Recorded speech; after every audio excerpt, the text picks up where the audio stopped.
नमस्कार विद्यार्थी मित्रांनो. आजपासून आपण एका इंटरेस्टिंग जर्नीला स्टार्ट करणार आहोत. अँथ्रोपॉलॉजी ऑप्शनलला.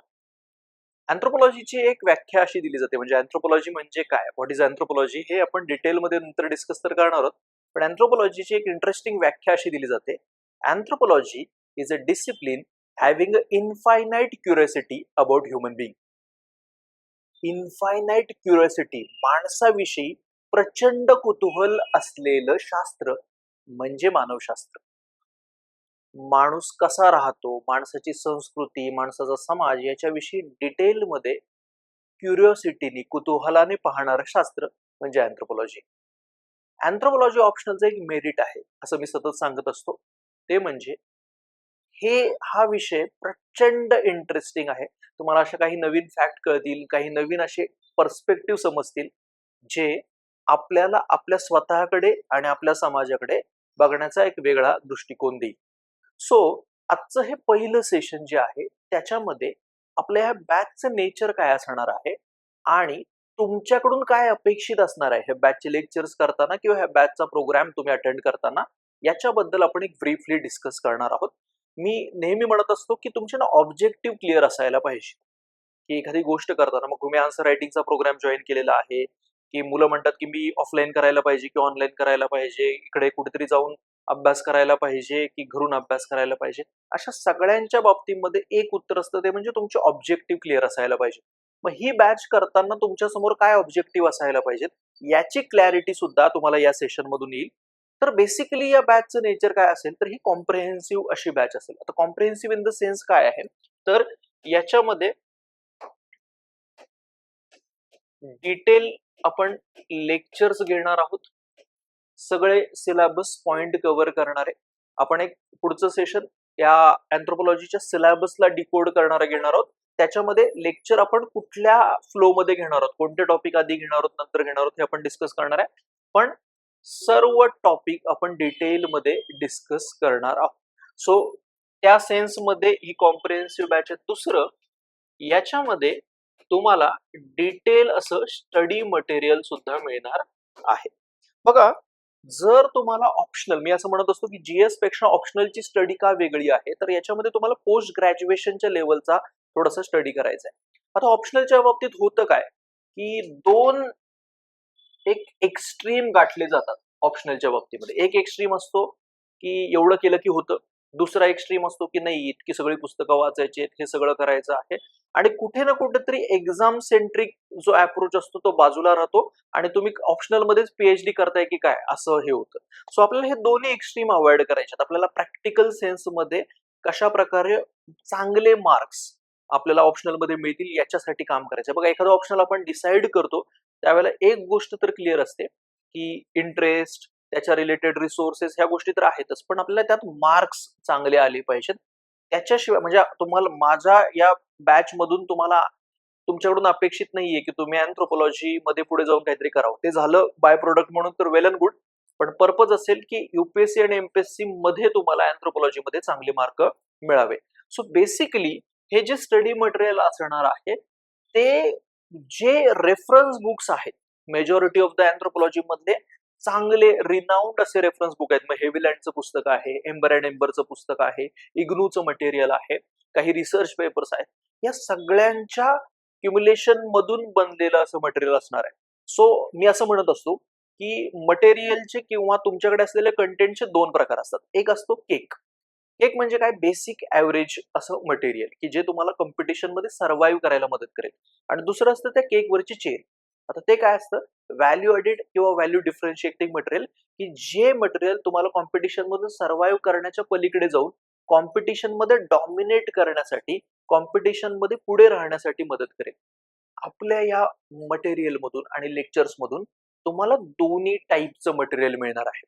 म्हणजे एक प्रकारे मी असं म्हणेन की beyond lectures and beyond study material तुम्हाला फार काही करावं लागणार नाही. अर्थात काही ऍक्टिव्हिटी इन बिटवीन मी देणार आहे, ते काय एक्सपेक्टेड आहे तुमच्याकडून त्याच्यामध्ये सांगणार आहे. बट हे स्टडी मटेरियल कॉम्प्रिहेन्सिव्ह अशा नेचरचं असणार आहे. दोन प्रकारे ते मटेरियल मी तुम्हाला डिलिव्हर करणार आहे. एक म्हणजे काही तुम्हाला ज्या आपण म्हणू प्रिंटेड किंवा टाईप केलेल्या ज्या नोट्स आहेत त्या लेक्चरच्या फोल्डरमध्ये आणि फिजिकल कॉपीज पण तुम्ही त्या कलेक्ट करू शकता, याच्यामध्ये तुम्ही मला मिळतील. आणि दुसरं असेल ते म्हणजे लेक्चर सुरू असताना काही गोष्टी मी डिक्टेट करणार आहे. आता हे डिक्टेशन का, तर लक्षात घ्या, तुम्ही पॅसिव्हली ही बॅच करावी अशी माझी अपेक्षा नाही. प्रोएक्टिव्ह इन्व्हॉल्वमेंट मी बॅच व्हायला पाहिजे. म्हणजे काय, की ज्या वेळेला मी सांगणार आहे आणि तुम्ही काही गोष्टी लिहून घेणार आहात लेक्चरमध्ये, त्यावेळेला या सब्जेक्टची टर्मिनॉलॉजी इंटरनलाइज करणं आणि हा विषय अंडरस्टँड करणं आणि एक लॉंग टर्म मेमरी परीक्षेसाठी डेव्हलप करणं, या गोष्टी सोप्या होणार आहेत. सो काही गोष्टी हाताखालून जाऊ देणं हा त्याचा पर्पज असेल. सो मटेरियल त्या दोन प्रकारचं असेल. तिसरं या बॅचचं कंपोनंट असेल ते म्हणजे याच्यामध्ये तुम्ही ऍक्टिव्ह मेंटरशिपचा पार्ट होणार आहात. तुम्ही जो काही अभ्यास करता आहात त्याचं एक वीकली मला फॉलोअप देणं अपेक्षित आहे, की माझे एवढे लेक्चर या आठवड्यात पाहून झाले किंवा एवढ्या नोट्स माझ्या बघून झालेल्या आहेत, वाचून झालेल्या आहेत. सो हा वीकली फॉलोअप घेणं, प्रॉपरली बेसिकली तुम्हाला राईट डायरेक्शनला ठेवणं, कमिटेड ठेवणं, हा त्याचा पर्पज असेल. सो वीकली फॉलोअप आपण त्याच्या बाबतीमध्ये घेणार आहोत. आणि चौथा इम्पॉर्टंट कंपोनंट असेल तो म्हणजे test series. So lecture plus test series याच्यामध्ये ह्याच्यामध्ये इन्व्हॉल्व असेल. प्रत्येक टॉपिक वाईज तुम्हाला काही क्वेश्चन त्या फोल्डरमध्ये दिलेले असतील, ते सॉल्व्ह करणं, अटेम्प्ट करणं किंवा त्याचे स्ट्रक्चर करणं हे तुमच्या दृष्टीने गरजेचं राहील. आणि त्याच्यानंतर फुल फ्लेज अशी टेस्ट सिरीज असेल. So test series through revision हे सुद्धा त्याच्यामध्ये होणार आहे. या कोर्स मधली जी टेस्ट सिरीज आहे ती मी म्हटल्याप्रमाणे टॉपिक वाईज तर होणारच आहे, त्यासोबत तुमची प्रिलिम क्लिअर केल्यानंतर प्रिलिम नंतर जी टेस्ट सिरीज असते ती सुद्धा तुम्ही या कोर्स मध्येच काय करू शकता, सॉल्व्ह करू शकता. सो हे झालं ह्या बॅचचं एकदम ब्रीफली काय नेचर असणार आहे. पण सगळ्यात महत्वाचं आपले ऑब्जेक्टिव्ह क्लिअर असायला पाहिजेत. त्यामुळे तुमच्याकडून काय अपेक्षित असणार आहे याच्या बाबत थोडंसं आपण बोलणार आहोत. बघा, तुमच्याकडून पहिल्यांदा गोष्ट अपेक्षित काय आहे, की डेडिकेटेडली प्रॉपरली लेक्चर तुम्ही अटेंड करायला पाहिजेत. पण हे लेक्चर अटेंड करताना जर तुम्ही ऑनलाईन फॉर्मॅटमध्ये करताय तर एक गोष्ट अवॉइड करायची, ती म्हणजे सध्याच्या काळात डिजिटल डिस्ट्रॅक्शनचा काळ आहे. तर मुलं काय करतात, 1.5x 2x याने या स्पीडनी व्हिडिओ बघायला प्रयत्न करतात. वेळ वाचवायचा आहे आणि कमी वेळात खूप कंटेंट कव्हर करायचं आहे. सो माझं एक पर्सनल सजेशन तुम्हाला असेल, की लेक्चरचा जो पेस असणार आहे, जो स्पीड असणार आहे आणि मध्ये लेक्चरमध्ये तुम्हाला काही गोष्टीला ब्रेनस्टॉर्म करायला सांगितलं जाईल, विचार करायला सांगितलं जाईल, तो पर्पजफुली केलेला आहे की तुम्हाला ती गोष्ट इंटरनलाइज व्हावी, लॉंग टर्म तुमची मेमरी डेव्हलप व्हावी, विषयाचं अंडरस्टँडिंग वाढवावं. जर तुम्ही त्या स्पीडनी ते जात असाल तर ती गोष्ट होत नाही. म्हणजे एक एसे एथिक्स बॅच जेव्हा लास्ट इयरची स्टार्ट होणार होती त्यावेळेला एक मुलगा आला होता, तो म्हटला मी ऑनलाईन करतो आणि म्हणजे कसं होईल की मला 1.5x नी आणि 2x नी करता येईल. आता त्या बॅच मध्ये सुद्धा आपण काय करतो, की मध्ये मध्ये ऍक्टिव्हिटी देतो, मध्ये मध्ये थांबतो, रिफ्लेक्ट करायला सांगतो. सो त्या गोष्टी होत नाहीत. सो त्याच्यामुळे डेडिकेटेडली प्रॉपर जो स्पीड आहे त्या स्पीडनी तुम्ही ते लेक्चर अटेंड करायला पाहिजे. त्याच्यानंतर दुसरी गोष्ट तुमच्याकडून अपेक्षित असेल ती म्हणजे तुम्हाला लेक्चर नंतर काही टास्क दिले असतील. म्हणजे आन्सर स्ट्रक्चरिंगच्या बाबत मी तुम्हाला रेग्युलरली गाईड करणार आहे. कसं उत्तर लिहिल्यानंतर जास्त मार्क्स मिळतील याच्याबद्दल आपण बोलणार आहोत. सो त्याच्यामध्ये काही टास्क दिले जातील, की हा व्हिडिओ एक आहे एक्स्ट्रा युट्यूबवर जा वगैरे 1-2 मिनिटाचा 5 मिनिटाचा तो बघून घ्या, त्याची शॉर्ट नोट्स दाखवा किंवा एखाद्या प्रश्नाला स्ट्रक्चर करा. अशा सारख्या ज्या टास्क दिले जातील ते टास्क तुमच्याकडून कंप्लीट करणं अपेक्षित आहे. टेस्ट सिरीज हा सुद्धा तुमच्यासाठी एक महत्वाचा टास्क असणार आहे. त्याच्यानंतर तिसरी गोष्ट तुमच्याकडून झाली पाहिजे ते म्हणजे हे लेक्चर्स अटेंड करत असताना किंवा हे बॅच करत असताना एक छोटी डायरी तुमच्याकडे ठेवा. आता ही छोटी डायरी म्हणजे काय असेल, तर लक्षात घ्या की त्याला आपण त्या डायरीला नावच देऊ गाईडलाईन्स किंवा स्ट्रॅटेजिक इनसाइट्स. की बॅच सुरू असताना, आता म्हणजे मी पुढचं एक सेशन तुमचं घेणार आहे ते म्हणजे की अँथ्रोपॉलॉजी मध्ये चांगला स्कोर करण्यासाठी काय गोष्टी डोक्यात ठेवल्या पाहिजेत. या पेपरच्या रिलेटेड आपल्याला सतत बॅक ऑफ द माइंड ठेवायचं की आपल्याला हाय स्कोर करायचा आहे. त्याच्या दृष्टीने काय महत्वाच्या गाईडलाईन्स आहेत त्या गाईडलाईन आपण एका डायरीमध्ये ठेवणार. कारण त्या रिपीटेडली जर आपण रिवाइज केल्या तर आपल्याला त्या लक्षात राहतील. मग आन्सर स्ट्रक्चरिंगसाठी गाईडलाईन असेल, काही कंटेंट रिलेटेड गाईडलाईन असेल. पण जसं मी सुरुवातीच्या सेशनमध्ये घेणार आहे की अँथ्रोपॉलॉजीमध्ये हाय स्कोर करण्यासाठी काय करायला पाहिजे, तसं लेक्चरच्या इन बिटवीन मी काही गोष्टी सांगत जाईन त्या ऑर्गॅनिक फ्लोमध्ये, की तुम्ही हे केलं की जास्त मार्क मिळतील, असा पॉइंट जनरेट केला, ही टर्म वापरली तर जास्त मार्क मिळतील. लगेच तुमच्या लेवलला काय झालं पाहिजे, त्या डायरीमध्ये तो पॉइंट गेला पाहिजे. एक प्रकारे आपल्याकडचं एक स्ट्रॅटेजिक ऍसेट ते राहणार आहे की या गोष्टी केल्यानंतर मला जास्त मार्क मिळतील. काय होतं, एखादा मुद्दा सांगितला जातो आन्सर स्ट्रक्चरिंगच्या बाबतीमध्ये, तेव्हा तो समजतो, पण नंतर तो विसरला जातो किंवा खास करून परीक्षेच्या वेळेला तो लगेच लक्षात येत नाही. त्यामुळे ती गाईडलाईन आपण सतत फॉलो करणार आहोत. एक्झामच्या आधी जाताना सुद्धा त्या आपल्याला लागणार आहेत. सो त्यामुळे ह्या गाईडलाईन आणि स्ट्रॅटेजी इनसाइट साठी एक छोटी डायरी तुमच्याकडे असायला पाहिजे. त्याच्यानंतर चौथी गोष्ट तुमच्याकडे झाली पाहिजे बघा, ज्या नोट्स किंवा जे लेक्चर आपण डिलिव्हर करणार आहोत ते कॉम्प्रिहेन्सिव्ह असणार आहे, मॅक्रो लेवलचं असणार आहे. ज्या वेळेला बघा, इमॅजिन करा की परीक्षा जीएसचे पेपर झालेत, 5 दिवसाचा गॅप आहे ऑप्शनलसाठी आणि 5 दिवसांमध्ये तुम्हाला ऑप्शनल पूर्ण रिवाइज करायचं आहे. सो यासाठी थोड्याशा मायक्रो नोट्स तुमच्या लेवलला तुम्ही जर जनरेट केल्या, आपण ज्या मायक्रो नोट्स प्रोव्हाइड करणार आहोत त्याच्या बेसिसवरती, कॉम्प्रिहेन्सिव्ह नोट्स जे प्रोव्हाइड करणार आहोत त्याच्या बेसिसवरती, तर काय होणार आहे, तुम्हाला एक्झामला ते प्रोसेस करणं, ते आठवणं सोपं होणार आहे.